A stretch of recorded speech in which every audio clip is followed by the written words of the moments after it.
Muito bom dia, meus amados queridos, meus irmãos, meus amigos. Que a graça e a paz de nosso Senhor Jesus seja sobre nós, amém? Assim, então, eu e você temos a oportunidade de desfrutar de mais um dia que o Senhor, então, nos permite viver e vamos aproveitá-lo, não é?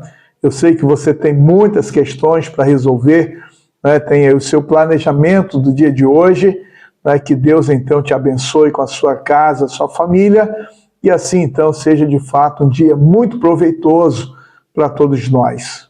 Eu quero hoje ler com você a palavra de Deus que está no livro do profeta Abacuque, capítulo 2, versículo 1, está escrito: Estarei na minha torre de vigia, ficarei na fortaleza e vigiarei para ver o que Deus me dirá e que resposta eu terei à minha queixa. Amém. Aqui nós temos o profeta Abacuque, que viveu num tempo de crise, momento difícil, momento complicado, momento adverso.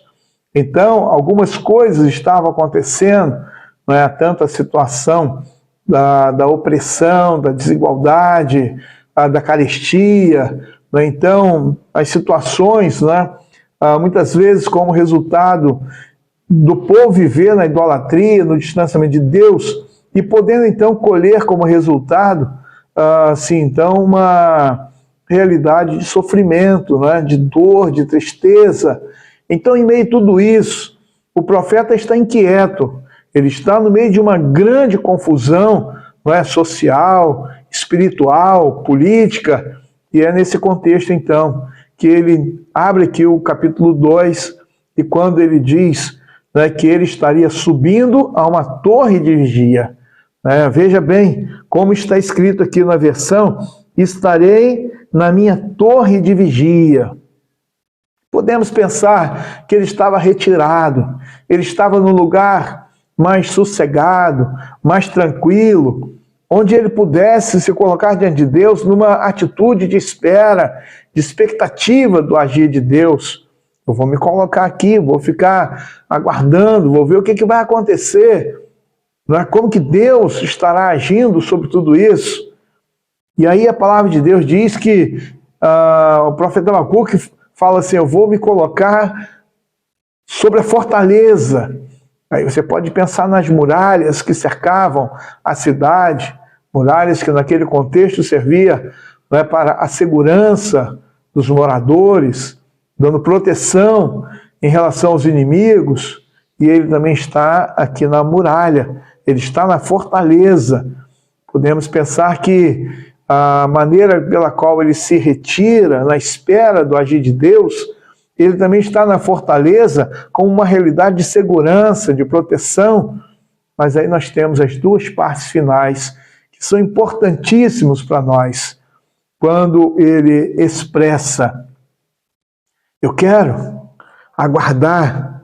Veja como ele declara aqui, ó: vigiarei para ver o que Deus me dirá. Então, ele vai aguardar qual é a orientação de Deus, qual é a resposta de Deus, o que Deus estará fazendo. E assim também, muitas vezes, somos nós. Necessário agirmos como o profeta Abacuque, na expectativa, de vigilância. Veja que nós temos aqui uma busca de Deus, na questão do lugar sossegado. Tem a realidade dessa espera confiante, ativa. Às vezes a pessoa pensa que esperar em Deus, às vezes como uma atitude covarde, mas é uma atitude de confiança, de esperança, de fé. Se você lembrar do Salmo 40, esperei com paciência no Senhor, Ele se inclinou para mim e ouviu o meu clamor. Se nós estivermos atentos à realidade dessa confiança de estar sobre a muralha, de aguardar o que Deus, então, Ele dirá, você vai encontrar o Salmo 46, declarando isso para nós. O Senhor dos Exércitos está conosco, o Deus de Jacó é o nosso refúgio. E aí, por último, aqui o profeta Abacuque, ele vai declarar: e que resposta eu terei à minha queixa? Então, a compreensão clara que Deus daria a ele uma resposta. Daria a ele uma resposta clara, objetiva. Podemos até dizer que seria uma instrução, uma orientação. E da mesma forma somos nós. Deus também tem, diante das nossas queixas. Às vezes a pessoa pensa que quando o cristão ele se queixa, ele está sendo murmurador, blasfemador, incrédulo. Não tem nada disso, né? Na verdade, a nossa queixa procede da nossa realidade humana.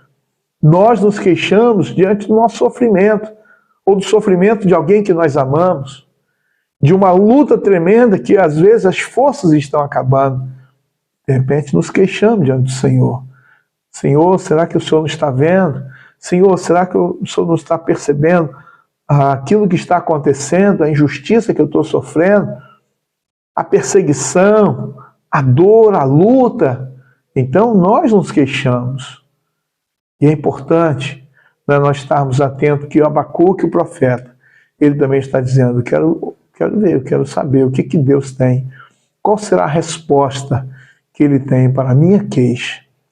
E Deus é tão bom, tão generoso, tão amoroso, tão misericordioso, que ele, em meio a todas as nossas queixas, todos os nossos problemas, angústias e dificuldades, ele se volta para nós, porque ele se importa conosco, porque ele quer cuidar de nós, porque ele quer mudar a nossa vida, porque ele quer transformar o nosso viver. Então, que Deus abençoe você. Esteja atento, separe o lugar para você buscar em Deus através da oração. Que você mantenha a sua firmeza, esteja alicerçado na rocha que é Jesus, alicerçado na palavra. Que você, de fato, tenha paciência e que você tenha condição de poder ouvir o que Deus tem para dizer para você, porque é necessário que você, em meio a tantas distrações desse mundo, mas que você tenha condição de ouvir o que Deus tem para dizer para você. E que você, de fato, tenha também a condição de se submeter. Aí eu posso dizer que você precisa se resignar diante da soberania de Deus, na resposta que Ele tem para dar para você. Pense nisso. Que Deus abençoe você. Que Deus nos abençoe. Amém? Eu quero convidar você, vamos orar. Nosso Deus, nosso Pai bendito, Deus eterno, obrigado, Deus, pelo dia de hoje. Obrigado pela Tua palavra. Obrigado, Deus, pela Tua graça, bondade, misericórdia. Obrigado, Deus, porque podemos lançar sobre o Senhor nossa vida, nossas angústias, nossa ansiedade, nossos questionamentos, nossa queixa, Deus, a nossa causa, e pedimos ao Senhor para que vá à frente, para que o Senhor faça as mudanças necessárias, porque o Senhor é o nosso refúgio, nossa fortaleza, o Senhor é o nosso socorro bem presente na angústia. Obrigado, Deus, porque o Senhor é o nosso Deus, o nosso Pai eterno, o Deus de amor. Obrigado, Deus. Abençoa a Tua igreja, Teu povo, Deus, eu oro em nome de Jesus. Amém. Um abraço para você, um dia de paz. Até amanhã, se Deus permitir.